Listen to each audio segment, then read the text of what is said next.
नमस्कार विद्यार्थी मित्रांनो, AK एज्युकेशन महाराष्ट्र चॅनलमध्ये आपले स्वागत आहे. आज आपण इयत्ता 5वी विषय मराठी द्वितीय घटक चाचणी प्रश्नपत्रिका उत्तरासहित पाहणार आहोत. ही प्रश्नपत्रिका 20 गुणांसाठी आहे. वेळ 1 तास आहे. प्रश्न क्रमांक पहिला, खालील परिच्छेद वाचून त्या खाली प्रश्नांची उत्तरे लिहा. 5 गुणांसाठी हा प्रश्न आहे.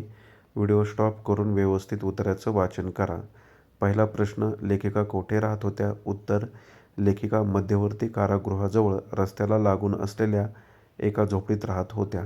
दुसरा प्रश्न, झोपडीत नेहमी कुबट वास का यायचा? उत्तर, झोपडी मातीच्या कच्च्या विटांनी बांधलेली होती, त्यामुळे पाणी मुरून पडायचे आणि आतली जमीन सारवलेली नसल्यामुळे नेहमी कुबट वास यायचा. तिसरा प्रश्न, लेखिकाच्या दारात काय होते? लेखिकेच्या दारात एक रांजण होता. चौथा प्रश्न, लेखिकेच्या झोपडीत कोणकोणत्या वस्तू होत्या? उत्तर, लेखिकेच्या झोपडीत 4-5 फाटक्या बाकळा, 7-8 ताटं, चिंध्यांची फाटकी, कपड्यांची 2-3 गाठोडी, ॲल्युमिनियमची 2-3 पातेली, एक पाण्याची घागर इत्यादी वस्तू होत्या. व्यवस्थित उत्तरे पहा. त्याप्रमाणे उत्तरे उताऱ्यामध्ये शोधा आणि लिहा. यानंतर पुढील प्रश्न पहा.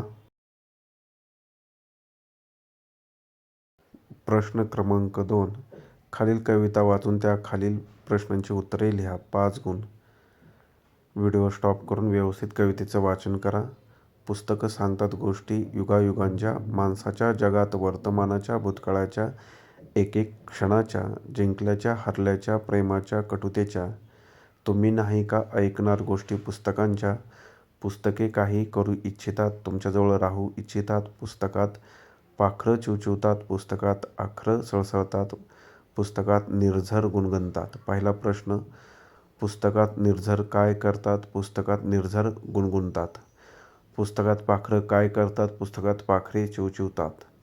पुस्तकं काय सांगतात? पुस्तके गोष्टी सांगतात. पुस्तके कोणाच्या गोष्टी सांगतात असे कवितेत म्हटले आहे? उत्तर, पुस्तके वर्तमानाच्या, भूतकाळाच्या, जिंकल्याच्या, हरल्याच्या, प्रेमाच्या, कटुतेच्या गोष्टी सांगतात. प्रश्न क्रमांक 3, खालील शब्दांचे समानार्थी शब्द लिहा. 1. कारागृह, तुरुंग, वारा, पवन. 2 गुणांसाठी हे 2 शब्द आहेत. यानंतर पुढील प्रश्न पहा.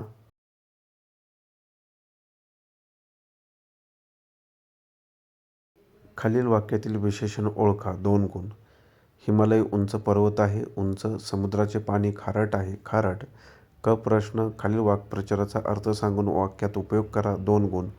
1. तोंडात बोट घालणे, आश्चर्यचकित होणे. जादूगाराचे आश्चर्यकारक कृत्य पाहून मुलांनी तोंडात बोट घातले. प्रश्न क्रमांक 4, स्वच्छता या विषयावर 4 घोषवाक्ये लिहा. 4 गुणांसाठी हा प्रश्न आहे.